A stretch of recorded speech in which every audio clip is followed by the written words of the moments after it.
বিএনপির জোটসঙ্গী এলডিপির সভাপতি বীর মুক্তিযোদ্ধা কর্নেল অবসরপ্রাপ্ত অলি আহমদ জামাতের নেতৃত্বাধীন জোটে যোগ দিয়ে নির্বাচন করতে যাচ্ছেন। রোববার জাতীয় প্রেস ক্লাবে এক সংবাদ সম্মেলনে বিষয়টি জানান জামাত আমির ডাক্তার শফিকুর রহমান। এর আগে গত শনিবার দলটির প্রেসিডিয়াম সদস্যদের দীর্ঘ বৈঠক শেষে সর্বসম্মতিক্রমে এই সিদ্ধান্ত নেওয়া হয় বলে গণমাধ্যমকে জানান কর্নেল অলি। তবে দীর্ঘদিনের মিত্র বিএনপিকে ছেড়ে অলি কেন জামাতের সঙ্গে জোটবদ্ধ হলেন তা নিয়ে চলছে বিশ্লেষণ। মূলত আসন সমঝোতা না হওয়ায় আগামী জাতীয় সংসদ নির্বাচনে জামাত জোটে অংশ নেওয়ার সিদ্ধান্ত নেয় এলডিপি। এ বিষয়ে অলি আহমদ জানান 14 জনের শর্ট লিস্ট দিয়েও আলোচনায় বসেনি বিএনপি।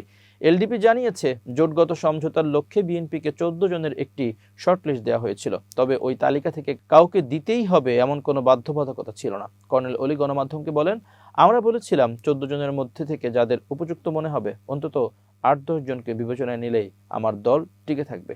তিনি অভিযোগ করেন, বিএনপি মহাসচিবের নেতৃত্বে গঠিত 7 সদস্যের কমিটির সঙ্গে এলডিপির কোনো আনুষ্ঠানিক বৈঠক হয়নি। এলডিপির নেতারা 2 ঘন্টা বিএনপি কার্যালয়ে অপেক্ষা করলেও আলোচনা হয়নি। কেবল আনুষ্ঠানিকভাবে এককভাবে কয়েকজনের সঙ্গে কথা বলা হয়েছে।